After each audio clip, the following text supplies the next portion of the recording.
Well, good day. I wasn't going to do a book review because I didn't think there was much to say, really. So I finished a 20 and a half hour book yesterday. It's supposed to be Walter Isaacson's autobiography of Elon Musk. The only real takeaway that I found, I knew a lot about him to begin with, that he just had an eye for for possible, you know, uh, new technologies. But we've talked about this before. It takes risking failure to achieve something new, something special. And that's what it seems like he has in spades. A risk tolerance that borders on the pathological, which is fine.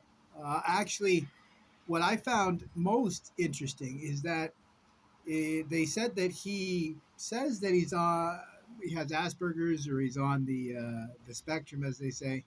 But what I found weird is he said that he was never officially diagnosed. So learning about his childhood, his trauma, his personality, I actually wonder. I don't think he's on the Asperger's spectrum, or whatever you want to call it. I actually think he's suffering from a combination of, they say PTSD, but it sounds like complex trauma because of all the things he went through, his weird childhood, the dynamics with family, all tend to lead to this sort of a personality. I think it's in the MBTI, the Myers Briggs, whether you agree with it or not. It'll help you understand what I'm getting at.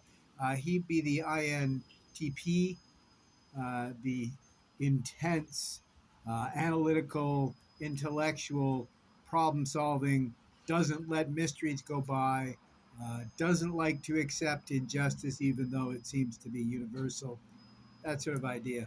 So, I mean, if you have, actually, you can listen to it at quite an advanced speed.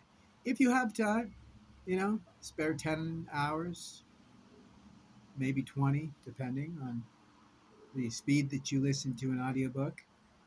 Uh, by all means, I think maybe look at more of an in-depth review where they talk about his childhood, a couple of his early achievements, his interests, his passions. I think that's really the takeaway. I don't know whether, and the reason why I'm giving the review is I looked it up on Audible, and it's all five-star reviews. I would definitely not give it a five-star. And somebody said it was easy to read. That'll give them. Enjoyable? Yeah. Interesting? Yeah. Informative? Sure. Uh, Helping what I'm looking at, the idea that trauma can actually affect us all, no matter how minor it is. I actually even argue that something as minor as anxiety, if not dealt with properly in a healthy sort of way, can lead to trauma. So imagine a young dude like Elon, who suffered no end to childhood traumas. Uh, we're getting a better picture as to who and what he is. And we can also understand why he does not accept fools lightly, and why he doesn't take well to injustice, to hypocrisy. It all seems to denote a particular type of trauma informed personality, or what I like to call trauma informed. Uh, what did I call it? Trauma informed. Uh, well, it's just trauma informed affects, right? Just the way we are. Most of us are informed by our experience. If those experiences were intense to the point where they have continued to influence how you think and feel and live your life, or worse, continue to be part of your life. I like to liken trauma, present trauma, or someone who hasn't dealt with trauma from their past, particularly, very much like the idea that it's a memory that you're living as if it were happening now. You can smell it, you can taste it, you can feel it, you can even hear it. Right? I talked about this before. It's very similar to a deja vu, but to the traumatic, it's re-traumatizing. And I highly recommend the Emotional Intelligence book. You combine that with that other book that I read about breathing. I mentioned this before, I think pranayama, deep breathing, box breathing, seal breathing, whatever you want to call it, diaphragmatic breathing. I think emotional intelligence, emotional regulation, mindfulness, meditation, that's a constant, ceaseless practice. And diaphragmatic breathing can actually lead us all to this place that we're looking for.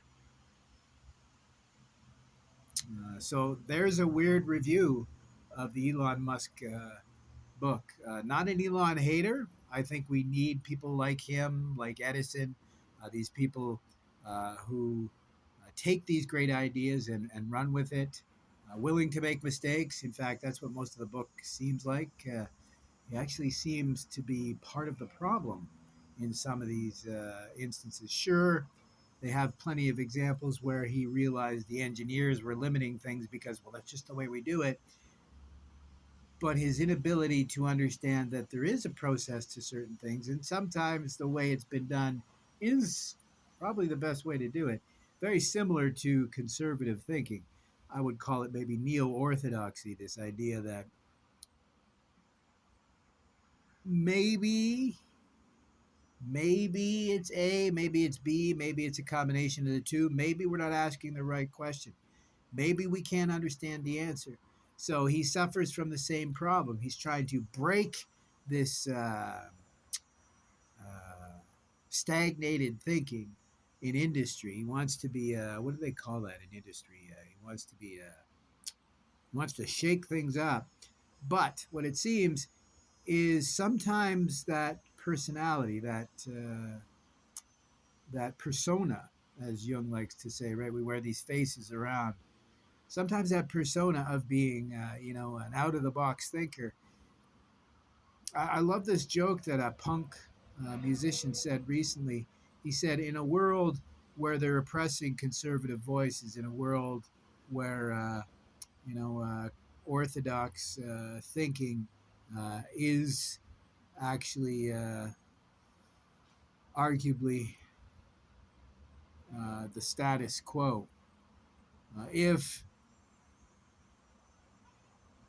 If being an outsider means that you are a conservative, uh, if you, it's funny too, but if literally being open minded makes you a punk because it's unacceptable to be open minded, maybe being a punk, pro life radical, not radical, you know what I mean? In this day and age, we'd call it. If you're a far right extremist, you may be a punk. It's a funny situation where we're at. Uh, I could go on, but we'll leave it at that.